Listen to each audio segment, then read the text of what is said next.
लाल कृष्ण आडवाणी को भारत रत्न से सम्मानित किया जाएगा। पीएम मोदी ने ट्वीट कर इस बात की जानकारी दी है। यह बड़ी खबर, बड़ी जानकारी। लाल कृष्ण आडवाणी को भारत रत्न से सम्मानित किया जाएगा। प्रधानमंत्री नरेंद्र मोदी ने शनिवार को सोशल मीडिया पर यह जानकारी दी। पीएम मोदी ने लिखा कि मुझे ये बताते हुए बहुत खुशी है कि लाल कृष्ण आडवाणी जी को भारत रत्न दिया जाएगा। मैंने उनसे बात की है और उन्हें बधाई दी है। वे हमारे समय के सबसे सम्मानित स्टेट्समैन हैं।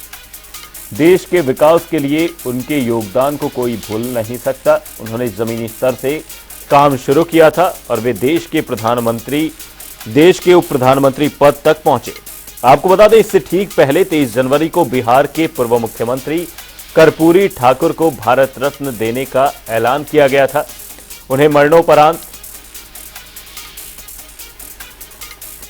इसी खबर पर कंवरपाल गुर्जर शिक्षा मंत्री हमारे साथ जुड़े हुए। कंवरपाल जी, सबसे पहले बहुत बहुत स्वागत है आपका जनता टीवी पर। आपसे जानना चाहूंगा, लाल कृष्ण आडवाणी जी को भारत रत्न से सम्मानित किया जाना कितना ऐतिहासिक ये पल है? देखिए, बहुत ही खुशी का विषय है और मैं समझता हूं कि पूरे देश में इससे खुशी की लहर है। लाल कृष्ण आडवाणी जी ने जिस प्रकार के राजनीति में जो आदर्श स्थापित किए तो अपने आप में बेमिसाल है और जिस प्रकार का पूरा जीवन उनका संघर्ष का जीवन रहा है। और आज की जो भारतीय जनता पार्टी की राजनीति है, मैं समझता हूं उसको दिशा देने में बहुत बड़ा योगदान जो है वो भारतीय जनता पार्टी का है। और देश के लिए भी बहुत महत्वपूर्ण काम जो उन्होंने किए, चाहे गृह मंत्री के रूप में किए, प्रधानमंत्री के रूप में किए और चाहे उन्होंने एक राजनेता के रूप में किए, वो बहुत ही आदर्श है। जी, भाजपा के फाउंडर मेंबर रहे, 2015 में पद्म विभूषण मिला। उनका राजनीतिक सफर अपने आप में ही एक बहुत बड़ी मिसाल है। उन्हें संघ के एक जनक के रूप में आप किस तरह से देखते हैं? संघ को उठाने में भारतीय जनता पार्टी के फाउंडर मेंबर्स में से एक है लाल कृष्ण आडवाणी। निश्चित तौर से देखिए, उनका पूरा जीवन जो है वो शुरुआत का जीवन जो है वो एक प्रचारक के रूप में रहा है। उन्होंने उसका काम किया है, संघ में काम किया है, लेकिन बहुत लंबे टाइम तक उन्होंने जनसंघ में और भारतीय जनता पार्टी में काम किया। जनता पार्टी के टाइम भी वो केंद्रीय मंत्री रहे हैं जी। और मैं समझता हूं कि जब से हमारे जैसे लोग जो हैं, जो हमारी उम्र के लोग हैं, तो उन्होंने जिस प्रकार से राम जन्मभूमि और उसके साथ ही और जो शहीदों के सम्मान के लिए उन्होंने यात्रा की, मैं समझता हूँ कई बार उन्होंने पूरे देश में एक कोने से लेकर दूसरे कोने तक जन जागरण किया है। चाहे वो राम मंदिर की बात हो, चाहे वो जो शहीद हुए देश के लिए उनके लिए बात हो, उनके सम्मान के लिए बात हो, चाहे देश की एकता अखंडता की बात हो, तो उन्होंने हर बार जिस प्रकार से जन जागरण किया वो अपने आप में बेमिसाल है। और मैं समझता हूँ कि ये जो सम्मान दिया जा रहा है भारत रत्न का, मैं समझता हूँ पूरे देश में इससे खुशी की लहर है। जी, कंवरपाल जी, मैं आपसे जानना चाहूंगा, लाल कृष्ण आडवाणी जी आपके जीवन में किस तरह से एक प्रेरणा के तौर पर काम करते हैं? क्योंकि एक लंबा राजनीतिक सफर उनका देखा गया। इस दौरान उप प्रधानमंत्री भी रहे, पद्म विभूषण से सम्मानित किए गए, साथ ही गृह मंत्री के तौर पर भी कार्यरत रहे। किस तरह से देखते हैं उनके राजनीतिक सफर को एक प्रेरणा के तौर पर?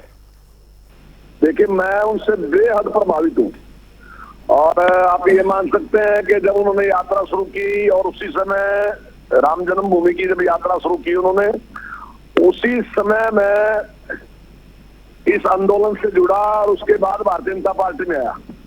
और उन्होंने 2 यात्राएं की और दोनों यात्राओं का जो जिम्मेदारी थी वो मेरे पास रही, यहाँ से लेकर चंडीगढ़ तक की।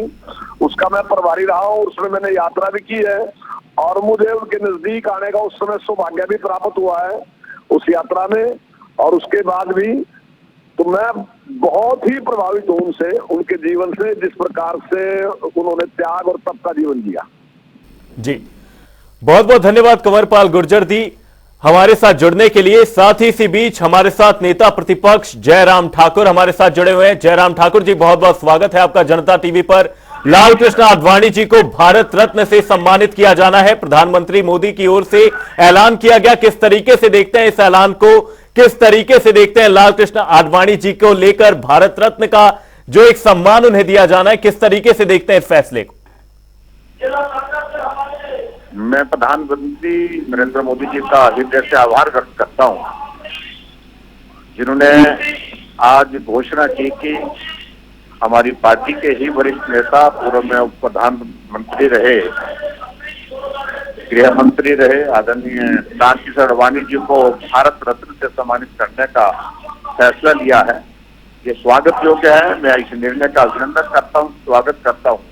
आडवाणी जी का ऐसा जीवन जो शुचिता का एक बहुत बड़ा उदाहरण सभी आजकल के सामाजिक क्षेत्र और राजनीतिक क्षेत्र में काम करने वाले लोगों के लिए है।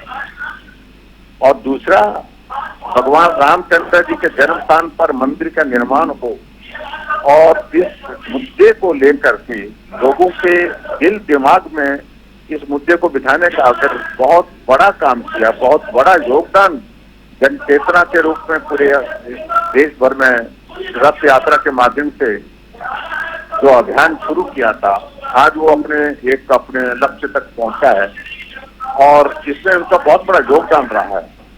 और देश के गृह मंत्री के नाते उनकी एक बहुत बड़ी कॉन्ट्रीब्यूशन है और राजनीतिक दृष्टि से उनके मार्गदर्शन में हम सब लोगों को प्रेरणा मिलती है सामाजिक क्षेत्र में काम करने की। जी जयराम ठाकुर जी, साथ ही आपसे जानना चाहूंगा, भाजपा के फाउंडर मेंबर्स में से एक रहे, गृह मंत्री के तौर पर काम किया, 7वें उप प्रधानमंत्री रहे, उनके राजनीतिक जीवन को प्रेरणा के तौर पर किस तरीके से देखता है भारतीय जनता पार्टी का हर एक कार्यकर्ता? साथ ही आप किस तरीके से उनके जीवन से प्रेरणा लेते हैं?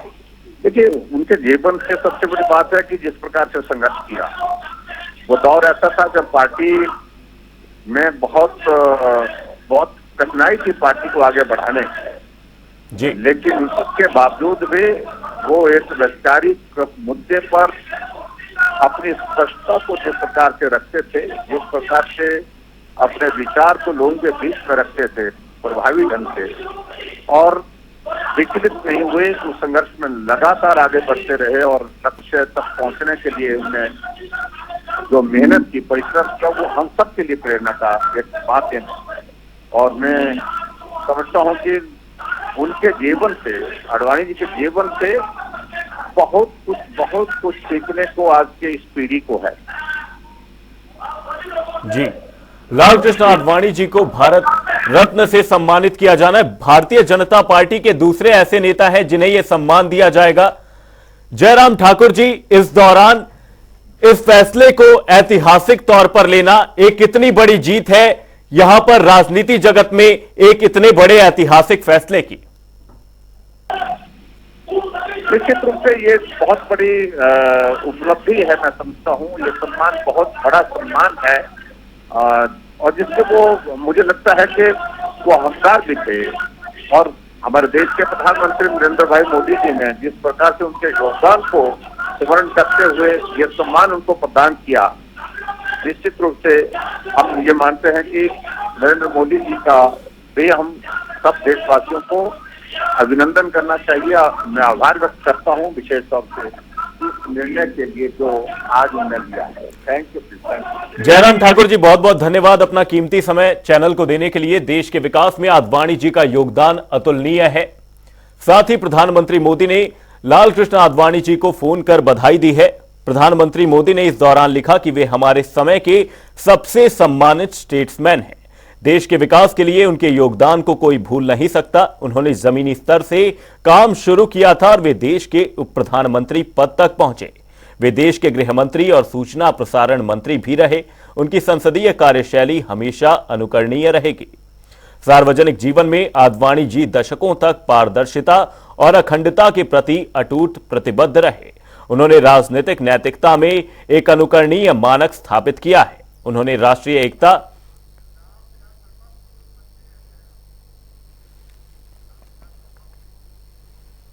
इसी खबर पर रामविलास शर्मा, पूर्व मंत्री हरियाणा, हमारे साथ जुड़े हुए। रामविलास शर्मा जी, आपसे जानना चाहूंगा, एक बड़ा ऐतिहासिक फैसला भारतीय जनता पार्टी के शिखर पुरुष लालकृष्ण आडवाणी जी को भारत रत्न का से सम्मानित करने का लिया गया है। किस तरीके से देखते हैं इस फैसले को आप?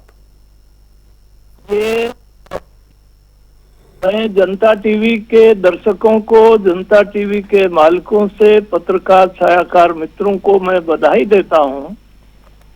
श्रीमान लालकृष्ण आडवाणी को भारत रत्न मिलना ही चाहिए था और ये काम ये सारे ऐतिहासिक काम भारत के यशस्वी प्रधानमंत्री नरेंद्र भाई मोदी ही कर सकते हैं। वो रामलला की प्राण प्रतिष्ठा कर सकते हैं। वो अयोध्या के लिए रथ यात्रा चली थी सोमनाथ से हरियाणा में, मैं बीजेपी का अध्यक्ष था, और उस रथ पर श्रीमान लाल कृष्ण आडवाणी के सारथी नरेंद्र भाई मोदी थे, और हरियाणा में मैंने 3 दिन तक उस रथ पर मैं साक्षी हूं। और मैं नरेंद्र भाई मोदी को, दुनिया के सबसे लोकप्रिय राजनेता को, भारत के यशस्वी प्रधानमंत्री को बधाई देता हूं कि उन्होंने यही समय है, सही समय पर ये निर्णय लिया है। ये सोमनाथ से चली यात्रा का उन्होंने सही सम्मान किया है, अभिनंदन किया है, और नरेंद्र भाई मोदी को मैं बारंबार प्रणाम भी करता हूं और उनको बहुत बहुत बधाई देता हूं। अयोध्या हुई हमारी है, अब मथुरा की बारी है। जय श्री राम। साथ ही रामविलास शर्मा जी, उनके राजनीतिक जीवन में किए गए कार्यों को आप किस तरीके से देखते हैं, चाहे वो राम मंदिर को लेकर चलाया गया एक बड़ा अभियान हो, साथ ही गृह मंत्री के तौर पर उनके किए गए कार्य हो, उप प्रधानमंत्री के तौर पर उनके किए गए कार्य हो, किस तरीके से देखते हैं आप? श्रीमान लाल कृष्ण जी आडवाणी और श्रीमान अटल बिहारी वाजपेयी की ये जोड़ी थी, और मेरा ये सौभाग्य है कि मैं इन दोनों के साथ में काम करने का मुझे सौभाग्य मिला। राष्ट्रीय स्वयंसेवक संघ के प्रचारक के नाते मुझे सौभाग्य मिला, बीजेपी प्रांत के अध्यक्ष के नाते मुझे काम करने का अवसर मिला। बीजेपी का अकेला विधायक भी मैं था 91 में, और मेरे अध्यक्षता में पूर्ण बहुमत की सरकार नरेंद्र भाई मोदी के नेतृत्व में 2014 में हमने हरियाणा में बनाई, और आडवाणी जी के और अटल जी की ये जोड़ी थी। अलवर में श्रीमान लाल कृष्ण आडवाणी संघ के प्रचारक रहे, और उन्होंने अनेक जिम्मेदारियों पर रहते हुए बड़े बड़े काम किए, और मैं नरेंद्र भाई मोदी को, देश के यशस्वी प्रधानमंत्री को, इस पुण्य काम के लिए, और उन्होंने सही समय पर सही निर्णय लिया है, इसका आने वाले समय में, और भारतीय जनता पार्टी के शीर्ष नेता श्रीमान लाल कृष्ण आडवाणी को भारत रत्न देने का जो काम किया है, आज दुनिया में जो सबसे बड़ी भारतीय जनता पार्टी है, इसके नींव में आडवाणी जी का योगदान बहुत जोरदार रहा है, और ये नरेंद्र भाई मोदी ने सही निर्णय लिया है, सही समय पर लिया है। नरेंद्र भाई मोदी को बारंबार हम धन्यवाद देते हैं, उनको बारंबार प्रणाम करते हैं। वहीं रामविलास जी, आडवाणी जी का जीवन किस तरह से हर एक राजनीति से जुड़े शख्स के लिए प्रेरणा है, क्योंकि एक पार्टी को बिल्कुल नींव से शुरू करना, फाउंडर मेंबर्स में से थे, फिर करते करते अपने जीवन को आगे बढ़ाया, भारतीय जनता पार्टी के साथ ही जुड़े रहे, और उप प्रधानमंत्री बने, इस दौरान गृह मंत्री के तौर पर कार्यरत रहे। किस तरीके से प्रेरणा देता है राजनीति से जुड़े हर एक शख्स को? हम भारतीय जनता पार्टी के करोड़ों कार्यकर्ताओं को श्रीमान लाल कृष्ण आडवाणी के जीवन से प्रेरणा मिलती है, और नरेंद्र भाई मोदी उस कड़ी के, उस विरासत के आज शिखर पर हैं, जो डॉक्टर श्यामा प्रसाद मुखर्जी ने कश्मीर में बलिदान दिया। आज उस कश्मीर से नरेंद्र भाई मोदी ने धारा 370 हटाई, आज राम मंदिर में रामलला की प्राण प्रतिष्ठा की, और जो लाल कृष्ण आडवाणी सोमनाथ से राम मंदिर के लिए अयोध्या तक की यात्रा में गए थे और इनको समस्तीपुर में रोका था, आज वो लोग जेल में हैं। और आज इन सब महापुरुषों की जो इच्छा थी, जिनके लिए इन्होंने अपने प्राणों को न्योछावर कर दिया, आज कश्मीर से धारा 370 हटी है, आज राम लला की प्राण प्रतिष्ठा हो गई है, और आज ऐसे राजनीति में शिखर पुरुष आडवाणी जी को भारत रत्न, और वो भी देश के यशस्वी प्रधानमंत्री नरेंद्र भाई मोदी ने दिया है, और उन्होंने ये निर्णय लिया है। आज हम गदगद हैं, और नरेंद्र भाई मोदी को प्रणाम है और बार बार बधाई है। देश की राजनीति में लालकृष्ण आडवाणी का नाम अतुलनीय है। बहुत बहुत धन्यवाद रामविलास शर्मा जी, अपना कीमती वक्त हमारे चैनल को देने के लिए। पीएम मोदी ने ट्वीट कर इस बात की जानकारी दी है, लालकृष्ण आडवाणी जी को भारत रत्न से सम्मानित किया जाएगा। देश के विकास में लालकृष्ण आडवाणी जी का नाम अतुलनीय है। साथ ही आपको बता दें, लालकृष्ण आडवाणी 1970 से 1972 तक जनसंघ की दिल्ली इकाई के अध्यक्ष रहे। 1973 से 1977 तक जनसंघ के राष्ट्रीय अध्यक्ष रहे। 70 से 89 तक वे 4 बार राज्यसभा के सदस्य रहे। इस बीच 1977 में जनता पार्टी के महासचिव भी रहे। साथ ही आपको बता दें, केंद्र में मोरारजी देसाई की अगुवाई में बनी जनता पार्टी की सरकार में सूचना एवं प्रसारण मंत्री रहे। साथ ही 1986 से 91, 93 से 98 और 2004 से 5 तक भाजपा के राष्ट्रीय अध्यक्ष रहे। 1989 में 9वीं लोकसभा के लिए दिल्ली से सांसद चुने गए। साथ ही 89 से 91 तक लोकसभा में नेता प्रतिपक्ष रहे। 91, 98, 1999, 2004, 2009 और 2014 में वे गांधीनगर से लोकसभा सांसद चुने गए। 1998 से लेकर 2004 तक एनडीए सरकार में गृह मंत्री रहे। वहीं 2002 से 2005 तक उप प्रधानमंत्री भी रहे। साथ ही आपको बता दें, 2015 में लालकृष्ण आडवाणी जी को देश के दूसरे सबसे बड़े नागरिक सम्मान पद्म विभूषण से सम्मानित किया गया था। इसी साल पूर्व प्रधानमंत्री अटल बिहारी वाजपेयी जी को भारत रत्न दिया गया था। साथ ही आपको बता दें, उस वक्त वाजपेयी जी 90 साल के थे और अस्वस्थ थे। मुखर्जी जी ने प्रोटोकॉल से हटकर पूर्व प्रधानमंत्री के कृष्ण मेनन मार्ग स्थित निवास पर जाकर उन्हें यह पुरस्कार दिया था। आपको बता दें, प्रधानमंत्री मोदी ने ट्वीट कर यह जानकारी दी है। ट्वीट करते हुए पीएम ने लिखा कि वे हमारे समय के सबसे सम्मानित स्टेट्समैन हैं। देश के विकास के लिए उनके योगदान को कोई नहीं भूल सकता। उन्होंने जमीनी स्तर से काम शुरू किया था और वे देश के उप प्रधानमंत्री पद तक पहुंचे। वे देश के गृह मंत्री और सूचना प्रसारण मंत्री भी रहे। उनकी संसदीय कार्यशैली हमेशा अनुकरणीय रहेगी। सार्वजनिक जीवन में आडवाणी जी दशकों तक पारदर्शिता और अखंडता के प्रति अटूट प्रतिबद्ध रहे। उन्होंने राजनीतिक नैतिकता में एक अनुकरणीय मानक स्थापित किया है। उन्होंने राष्ट्रीय एकता और सांस्कृतिक पुनरुत्थान को आगे बढ़ाने की दिशा में अभूतपूर्व प्रयास किए हैं। उन्हें भारत रत्न से सम्मानित किया जाना मेरे लिए भावुक क्षण है। मैं इसे हमेशा अपना सौभाग्य मानूंगा कि मुझे उनके साथ बातचीत करने और उनसे सीखने के अनगिनत मौके मिले। आपको बता दें, राजनीति जगत में लालकृष्ण आडवाणी का नाम अतुलनीय है। इस दौरान उन्हें भारत रत्न से सम्मानित किया जाएगा। उनका जन्म कराची में हुआ। 2002 से 4 तक अटल सरकार में उप प्रधानमंत्री रहे। 1998 से 2004 तक एनडीए सरकार में गृह मंत्री रहे। बीजेपी के फाउंडर मेंबर्स में लालकृष्ण आडवाणी शामिल हैं। वहीं 2015 में उन्हें पद्म विभूषण से सम्मानित किया गया। 1942 में आरएसएस के वो वॉलंटियर बने।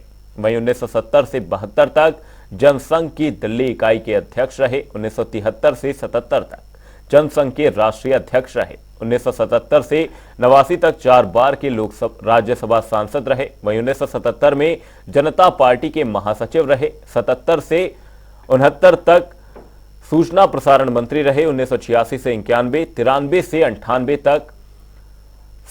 वहीं 1979 में दिल्ली से सांसद चुने गए। 1989 से 91 तक वे लोकसभा में नेता प्रतिपक्ष भी रहे। 6 बार गांधीनगर से वो लोकसभा सांसद चुने गए। वहीं जन्म उनका 8 नवंबर 1927 को कराची में हुआ। 2002 से 4 तक अटल सरकार में उप प्रधानमंत्री रहे। 1998 से 2004 तक एनडीए सरकार में गृह मंत्री रहे।